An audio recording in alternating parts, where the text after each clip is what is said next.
தேர்தல் பேரத்தை அதிகரிக்க இது எந்த வகையிலும் இந்த மாநாடு உதவாதுன்னு நினைக்கிறீங்க? Absolutely you are right. உங்கள் வாயில் சக்கரை போடணும். அதாவது இதுதான் ஆக்சுவலான உங்களை நான் பாராட்டுறேன். உண்மையான ஜேர்னலிஸ்ட்னா இப்படி தான் இருக்கணும். அதாவது இதோட டேக்அவே என்னன்னு கேட்டிங்கன்னா, அப்பாவுக்கும் மகனுக்குமான சண்டை வெளியில் மறுபடியும் வெடிச்சு வந்துடுச்சு. அதை விட முக்கியமானது, அரசியல் பெரிய கட்சிகளிடம் அரசியல் பேரம் பேசுவதற்காக தங்களுடைய பலத்தை காட்டக்கூடிய விதத்தில் தான் இந்த கட்சிகள் இப்படிப்பட்ட மாநாடுகள் நடத்துகிறாங்க.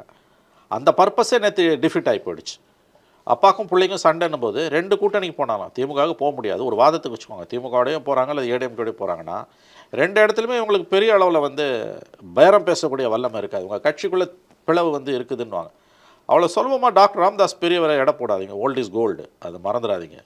அவர் அவ்வளோ சுலபமாக நீங்கள் எடை போட முடியாது. அவர் என்னமோ இந்த அளவுக்கு 87 வயசில் அவர் பேசுகிறாருன்னா அவர்கிட்ட ஏதோ ஒரு சூட்சமாக இருக்குன்னு தான் அர்த்தம். நீங்கள் ஏற்கனவே சொன்ன மாதிரி திருமாவர்களே தமிழ் கொடுதாங்கன்னு பட்டமும் ராமதாஸ் கொடுத்தாரு. சரி, நம்மளோட கடைசி காலகட்டத்தில் மீண்டும் வன்னிய தலித் ஒற்றுமையை உண்டாக்குவோம். அதெல்லாம் ராமதாஸ் பெரியவருக்கு வன்னியர் தலித் ஒற்றுமையெல்லாம் கிடையாது. அவர் என்னைக்கு தலித் அல்லாதோர் கூட்டமைப்புன்னு ஒன்று உண்டாக்கி அப்பட்டமாக சாதி அரசியலை முன்னெடுத்தாரோ அன்னைக்கே அவருடைய கடந்த காலத்தின் சாதனைகள் எல்லாம் கரிய நிழலாகி போகின. அதனால் மீண்டும் தலித் வன்னியர் ஒற்றுமைகள்லாம் டாக்டர் ராமதாஸ் பெரியவர் அவர்கள் போராடுவார்னு நான் கனவிலும் கருதலை. அவர் முழுக்க முழுக்க ஒரு சாதிய கட்சி தான் இன்றைக்கி முன்னெடுக்கிறார். அதில் எந்த சந்தேகமும் கிடையாது.